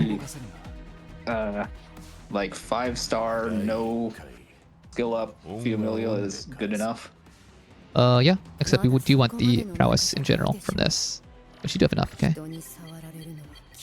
And Fiamelia is just absolutely busted, completely OP. She's a damage dealer in PvP, which is so stupid. The most important one to get first is this one, because you get the extra turn faster. Okay, so feel free to skill it up if you want. You're so poor. HP trigger rate of gaining. Actually, it's kind of worth it for this, potentially. Yeah, I'll just do it so that you don't forget which one to upgrade first. We can not do the attack for now, but eventually Fiamelia is going to be a 5/5/5 just like Plume and Raymary, because it's just absolutely broken. I was like, what's the other lattice you have? Oh, that's Ketos. You have the Ketos lattice. Okay. So now that we have those sets from before, we just go over here and we go, hey, slap on the Freya set. Okay, wait, but I actually need to remake that. I think. Yeah. So you know, like Or healer. in PvP, which like you know I lose like most matches of anyway. Like before, sometimes I can eke out a win because like they only have one strong DPS inside. Yeah, and you just ban it. Yep. But then you know, it's like as you get to the higher levels, people are just bringing in just like, you know, just these outrageous like one-shot kind of DPSs, and I can't ban them all. So Yeah. But if you get high enough in the ranks, then you have Ban Protect instead, so you can you'd put you don't need to bring 2 DPS anymore. You can put DPS in your third slot, and it can't be banned away. Which I wish they added to the lower levels. Yeah, unless they take it first. But it's actually so stupid there's no Ban Protect in the lower levels. I think they should add it for everyone, because it completely changes the game and how you play it. Okay, so we need the Fiamelia, and we can steal the Freya's one, I think. And then modify it a bit. You don't need effect accuracy on her.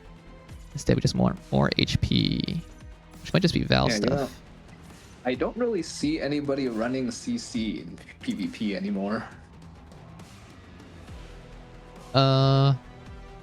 It's still good, but because of Fiamelia, it's a lot harder on CC. So you have to play smarter on the bans. And you might pre-ban Fiamelia and then you can play CC.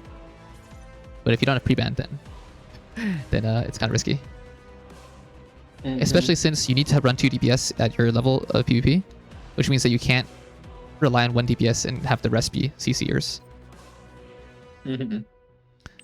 Just a random HP bonus. HP bonus with speed, sure. And this is an okay enough set for now.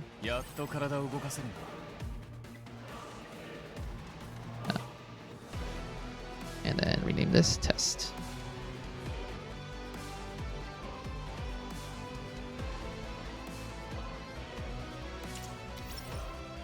So this time Tiding will not fail us because he would just always hit the right target because the side mobs are invincible.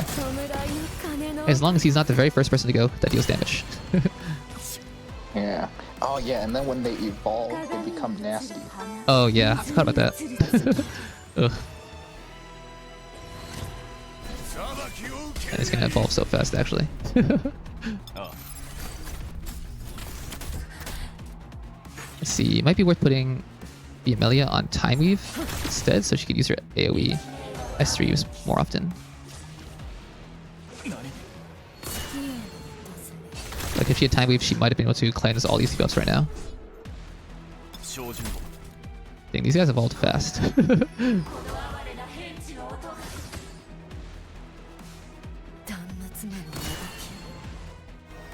So now cleansing all those at least. Oh, it's not all of them! I forgot. It only cleanses 3. I've never used the Amelia, not maxed before. Because I don't own her on the alt. And I instantly maxed her without using her on the main. Okay, yeah, I guess you need to max S3 because you have so many dots. But like if you actually got it here and then cleansed everything, that'd be kind of crazy. Alright. Maybe you do need a bit more. Without S3. No, it's still useful. If she just acts enough.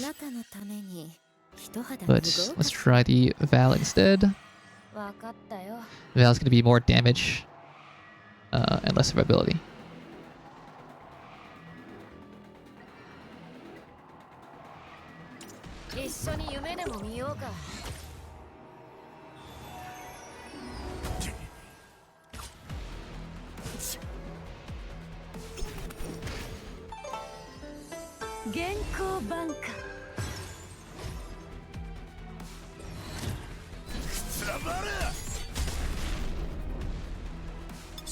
Yeah. The other method is you can use Kachi the Guard. Kachi the Guard gives you immunity that lasts for 2 turns. So you can actually just like ignore a bunch of debuffs for a while. And you can put them on Halloween or Artisan or Jackal or Codex with the Time Weaves or whatever to make him cast more often. Instead of the Valerian slot here? Yeah.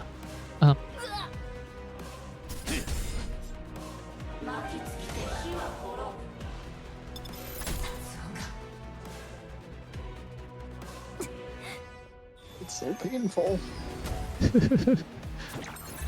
Invulnerability? Nope, dead. Okay. That was slightly more though. Half. Yeah, and then Fucho heals based off the allies' HP? Yeah, so you don't need to level up Fucho at all. Oh, you have your Maxter. You don't have to lattice her out though. Should still work fine. I use 1-1 Fucho actually for myself with the Yelly and maybe Kachi, I'm not sure. Yeah. So Kachi the Guard, where is he? Wait, where is he? Oh, you have him somewhat built. Why can't I? Okay. Not skilled up. You can do it with no skill ups. You just need a higher effect accuracy. You need a 100 divided by 0.55. Divided by 0.55 is... Did I do that right? That sounds wrong. Wait, no. The base. It's 100 divided by 0.4. You need 250 effect accuracy with no skill ups. If you level to 3, then it goes to 0.45. And that would be 100 divided by 0.45 is 222 effect accuracy. But if you can hit 250, then that can also work. He is already leveled. So we could try using him right now. It's a last ditch effort. And you just Yeah, he's one of those that I had to use for one of the Ethernet rally bosses. Oh, yeah. Just go bam over here, steal this. Wait a minute. I should get the one from Kaz over here, which is full effect accuracy.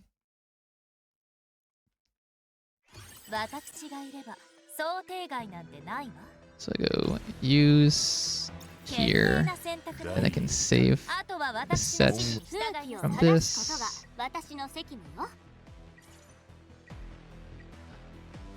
This is Kaz, Doki, Inferno.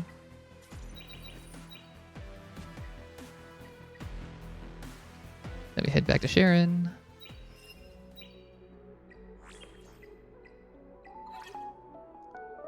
Maybe you should have saved a thing for your Niconana as well.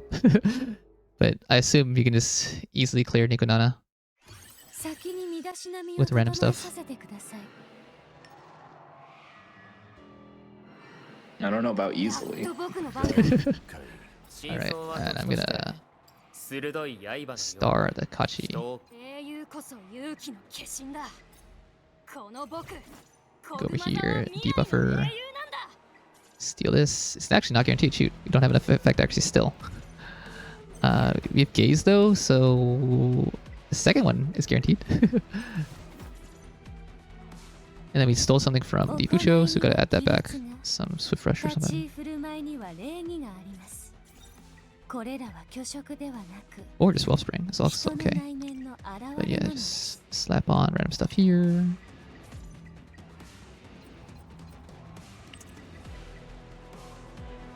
Okay.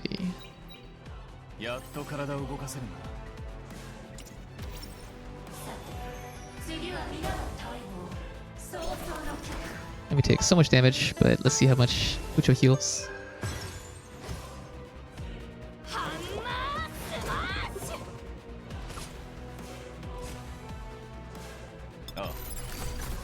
Oh, we don't have attacker, so Diding trolls his passive away.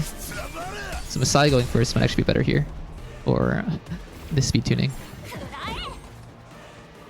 To make sure Diding gets the extra 6% crit rate.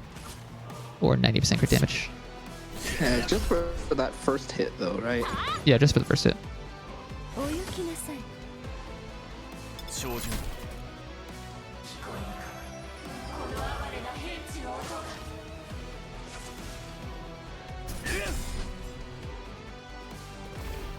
Does time weave activate? I think it did.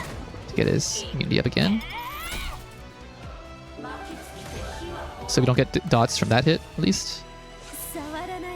Still get some from the ads because the ads can strip away the immunity.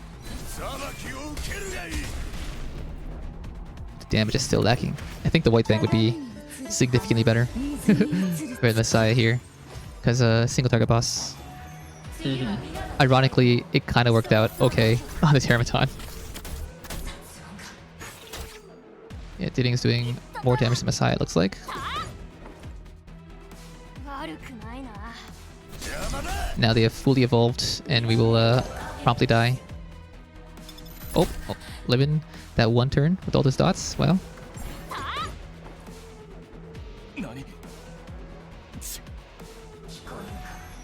Now we will promptly die. But we got farther. 75% of the way. But yeah, Sharon is actually the hardest one if you don't have Fiamelia. If you lattice up Fiamelia, then Sharon suddenly becomes a piece of cake because she just cleanses everything super often. Okay. Hoyan. So Hoyan, you need to have a CC. If you don't have a CC, then what happens is the side mobs counterattack, and then there's a stack counter. If Hoyan ever reaches 7 stacks, then Hoyan takes the extra turn and it does AoE. So those side ads attacked, they gave 1 stack of this mine rack. And then every time Hoyan attacks, she gets 3. When she has 7, then it does AoE. Which is get a silence and screw over a lot of stuff. Okay. So with that, what happens is we Usually when a DPS race, I think. Yeah, So but you then can his normal attack gives what, like 3 stacks? Also? Yeah, 3 stacks. Which means that if you stun the side mobs twice in a row, then what happens is they won't counterattack and they won't give regular. So he only does the extra attack on the 3rd hit. So if you kill Hoyan before his 3rd turn, or her 3rd turn, then what happens is they never get that bonus AoE hit. Mm-hmm. So you have Nahor, which can work. Or you can use Obel, which might be better if you have skill ups, which you don't. Okay. Which one has a higher chance of stunning?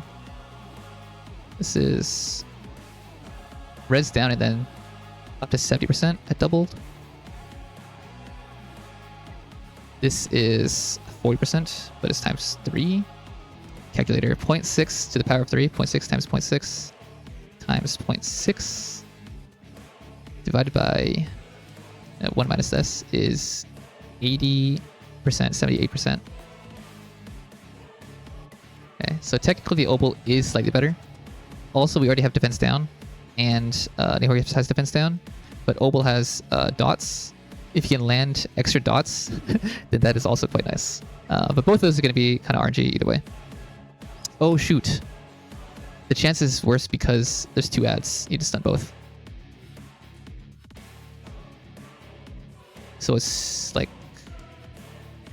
0.8 times 0.8 is around 0.6 for the Nahor. Oh, it's for the Obel. Nahor is 0.7 times 0.7 is about half chance. Okay. But if we're barely grazing by, it might be better to have Drop Plume add Val for more damage, because Nahor already has defense down. Anyways, so what we do is we swap a bunch of stuff back over to your CC unit, and this time we have to have Codex. And you have to go in 7 minutes. Okay. Where's Nahor? When are we getting that free one again? Which free one? Like the one from an event where you just get to pick whatever. Oh, you already got it. So that was day 7 of the Auric Warcry event. Season 3 event. So you have the box here. Right? And you haven't used it yet. You already have Nymphonial and Santic and Didding. So, and Fucho. You have most of the good ones, so it'd probably be like you get a Bruiser. Right, and this comes with the free shell? No, not free shell. The event gave you a free shell skin. But the Auric Warcry new server bonus is the free shell, the White Fang, and a bunch of other stuff.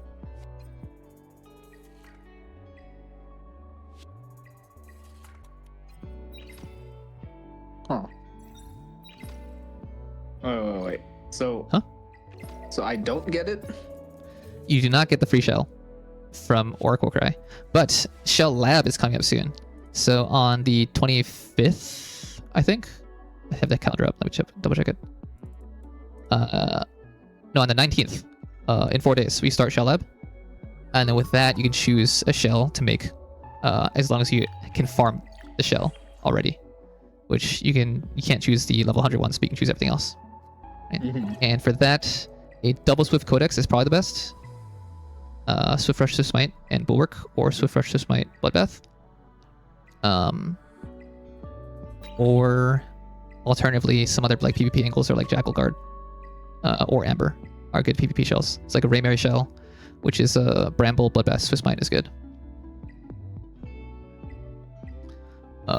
If you really needed to, which I would not recommend, is you could get a White Fang or Artisan or something. But Niconana is just so much easier to farm. It would not be worth it. And Niconana is worth farming because you actually want the White Fang, Artisan, and Gigabytes early, and the Alcorn. Meanwhile, some of the other dungeons, you don't care about half of them. Like, you don't really care about Golden Line. You need one Golden Line, like, ever. You don't really care about Dark Moon. You need one Supernova ever. And after that, it's just Halloween is the one you want to farm. So, it's sometimes nice to get that Halloween instead. Meanwhile, like, this, you want Ambers and Jackals a lot. Rev, you don't need too much. Lopstones, you don't need too much. But at least there's 2 of them. Here, Lighthouse is okay, Count is worth farming, and then Codex is insanely worth farming. But since there's at least 2 shells you kind of want, maybe 2.5, it's not too bad. And then these other ones, you want so many. Just go with the, what's it called? With the Codex then. Yeah. Because farming Ringo is quite difficult, and the double swift codex is really important to get faster speeds.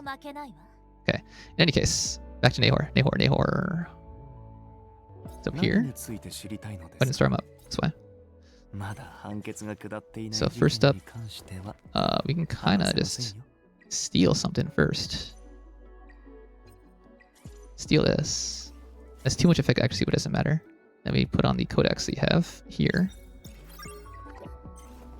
With codex, you don't need time weave because you get to cast it immediately anyways.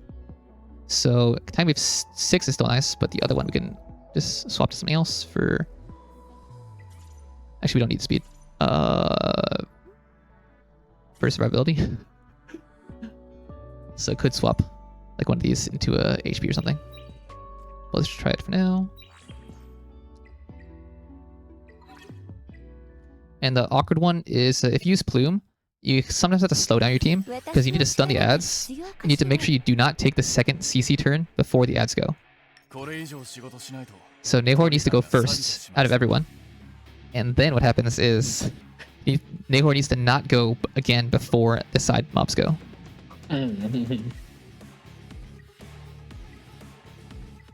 Let's just try it out first. So Plume is going first, which is bad.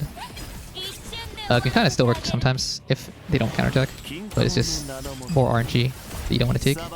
The froze both is good.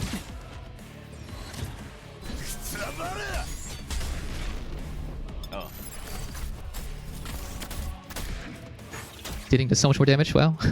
Like twice as much as Messiah here.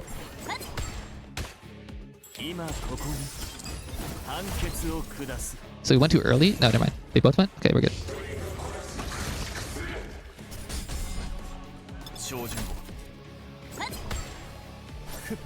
And then after this, you get no more freezes, and you have to deal with the attacks. And he died. But part of that is because they counterattacked once at the very start. Yeah, but in general, like, it's just kind of, this would have been doable if I had more damage, right? Yeah, if you have a triple matrix White Fang, then you can do a lot more damage, yeah. I'll also just very quickly try this without having to swap any gears. Val gets the attack up, and Nahor still applies defense down. You don't have the Plume special buff, that's debuff, that's fine. And you might need some bulk on the Nahor to make sure he doesn't die before he actually takes a second turn. So we actually did slightly more damage there because of the attack up than the Plume version.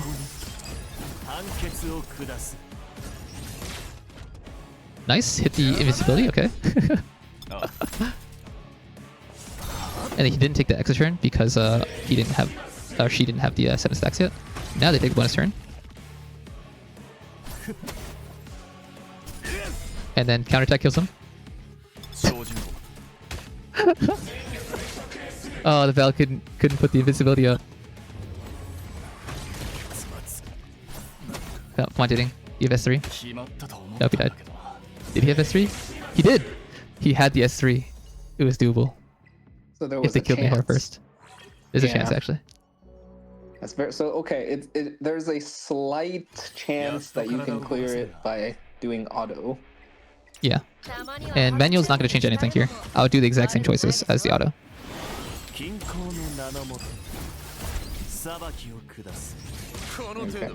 Oh, interesting.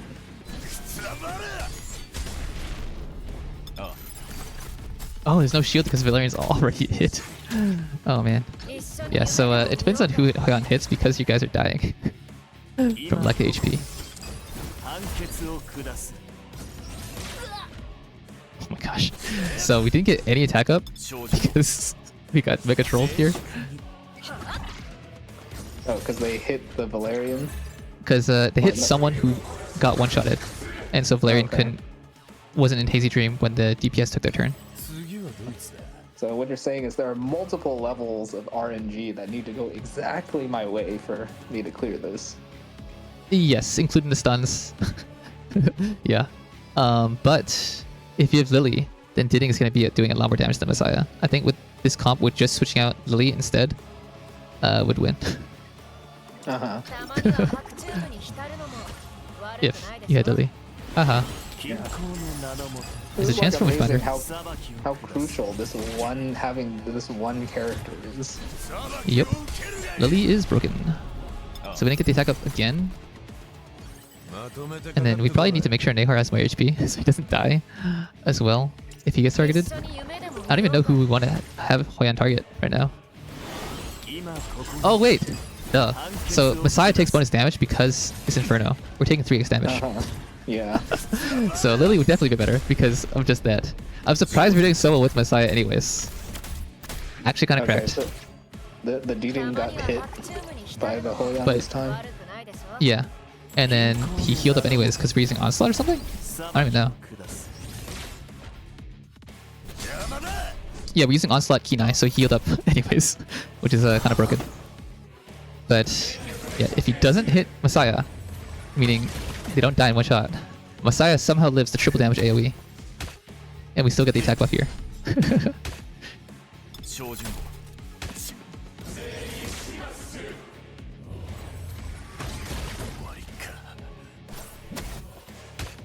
Okay. Okay, Bornova might also work instead.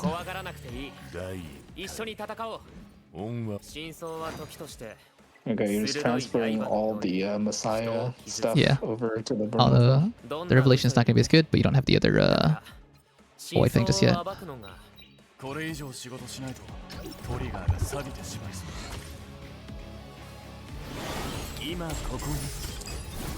And the thing is, Bornova kind of needs a long fight to really pop off, huh? Yeah, he's much better in longer fights, but he can still work if you have, you know, speed up to make him act more often.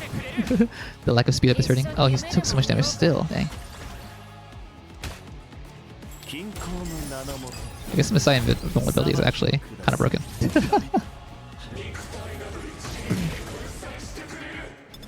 But the Val buff is lasting for longer, which is nice. Also, Bornova's debuff didn't even land the first time. Unlucky.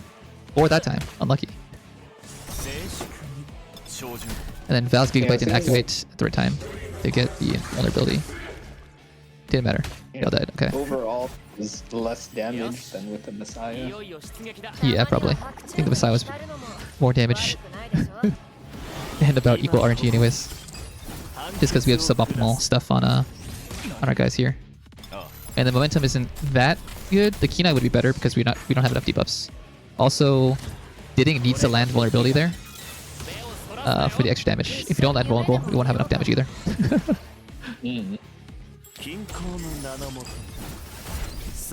But surprisingly, the speed tuning is right, where the Nehor is going at the right appropriate time. Oh, so there we land vulnerable from Bornova. Okay.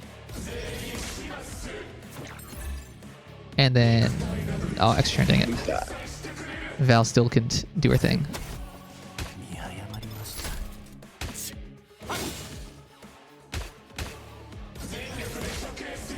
Oh, painful. Yeah. It also might be possible to do like a heal through it or something. Like Linglo or Sanya. I think my first clear was Sanya, Obel Fengus, and Silence. And like I had no DPS. But it was just using dots to kill her. Yeah, wait, what's it? Shadow Sanya? No, regular Sanya. Oh. To heal. Yeah. And then when I got Lily, Lily was better. With no healing and just full aggro hope. Obal Fengus without a Shadow Sanya? Yeah. That's unheard of. No, it's actually super good. Actually, ironically, Fengus is better than Shadow Sanya, and Obel is better than Shadow Sanya. It's kind of sad. But Shadow Sanya enables them to be even better. Let's see. Okay, well, it is 5 o'clock, so I'm going to have to drop from the call now. Oh, so right. You can feel free to keep playing around with it as much as you like, or not. Up to you. Okay, I'll try for maybe like another hour. See if I can clear Hoyan and also Aurora. But yeah, no, thanks for optimizing my stuff so I can actually clear some of these. And now you know how to use the dungeons. presets so you can play so much faster when farming. I know how to watch you use the presets, but Oh no. You just click the preset button on the right side. That's it. That's it. And you just click here to save a new one. But yeah. Okay. See ya, BubbleTheology. Alright, so it's been about an hour since my good friend BubbleTheology left, but I was able to work on the account a bit more, and I figured out ways to make some more of the Infernos doable. So first up, our Dokidoki is now 100% clear rate, still incredibly slow. Right? But let me go grab some stamina. We can go check out what the team is. Alright, so this is the team that we cleared Dokidoki Inferno with. What we can see is the most important change was switching it up from just 12 Swift Rush and random pieces for bonus stats. Instead, we have focusing on the Matrix, right? And we neglected some of the random stats, so we just like put together miscellaneous things on these other guys, right? Defense there, right? Not optimal. Here, just random defense and using random hodgepodge of stuff. But the main point is that the Matrix sets are super impactful, including this Time Weave, making it so that our 3-turn cooldown sometimes hits the 2 turns, so that we can get those sleeps much more often. Additionally, having the 2 Artisans plus the Valerian Shield now instead of the Link Low is making it so that we are topping ourselves up a lot more, and that we still have access, even if the Messiah gets stunned over and over and over. We're not taking health damage, which means that we're not getting the HP seal. Right? With the health lock here, when the monster attacks, it locks the target's max HP equal to 30% of the damage dealt. So by having the Valerian, we're able to live a lot longer. Additionally, with the Valerian, what's happening is that we're getting the guaranteed attack up from the Hazy Dream. So Hazy Dream always gives attack up first if you have no other buffs, which means that the Messiah is able to one-shot a lot of the waves here. Even when there's not many debuffs, even though it's kind of suboptimal with the Fury momentum here, we're still able to clear that pretty consistently. And then on the Plume side, yeah, we don't have the proper stats, but that's totally okay. That even though they have a bonus 260% effect res here. Oh, bonus 120 here. The second wave has a bonus 160. So you need a 260 effect accuracy to get your full debuff chances. Right? Even despite that, we're able to get a convincing debuff chance for the clear. Right, so focusing on the Matrix sets and also switching around the DPS a bit.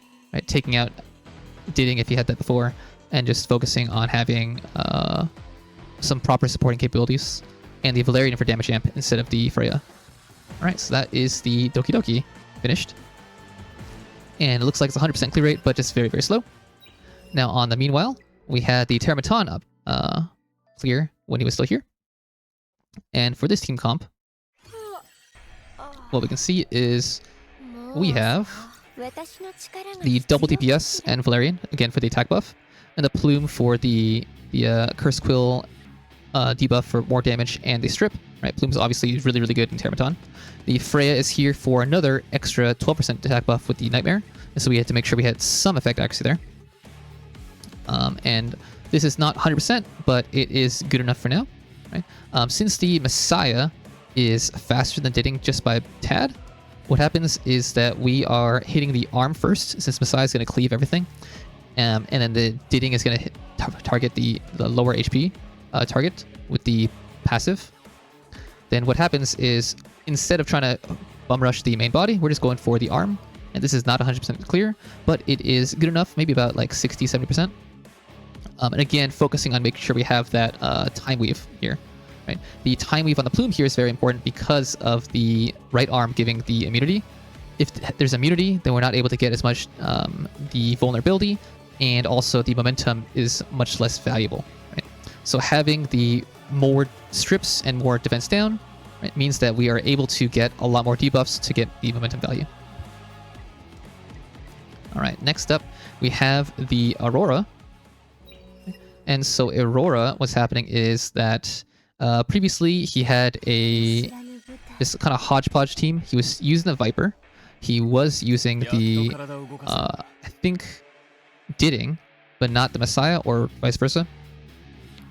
and he was using Freya as well, or something else, right? And that's kind of because he was just farming the Hell mode. In this case, oh, he also had the he had the Nymphonial for sure. It was Ling, Nymphonial, Plume, Viper, and I guess Didding or Messiah, one of those. And what happened is that with that comp, it wasn't enough damage, and also the speed tuning wasn't quite right. So here we have the Ling Low going first, and because of the Ling S1 and the Cure, there is enough damage going, or enough healing going on, even without the passive 2, right? That we're able to get the first wave of the health, the debuff, cleared away. Afterwards, we have the Plume, and has the Time Weave in order to make the S3's strip and defense down more often. Right. The Viper is also really useful because the Viper is able to also get 2 more debuffs, attack down, speed down. With that, the Curse Quill, weakness, defense down, attack down, speed down, that's 5 debuffs. Right. Plus vulnerable for 6 if you're lucky with the Didding or the Messiah. Means that we're doing a lot more damage with the momentum set. Because both these debuffers are on Time Weave, we get much more, we have those debuffs much more often. After that, we just have the kind of same 2 damage dealers here for all the other content. And the big thing that we switched up earlier was that we made sure that we have the 12-12 set. 12-12 is really strong early on, right? Even though he's level 50, he has like absolutely 0 White Fangs with Fury Edge, right? He was only able to clear the Niconana Inferno maybe like a week ago. Ironically, right before I put out my video. And what happens is that because of this, he's missing quite a lot of damage, but we're able to make up for it with the double DPS.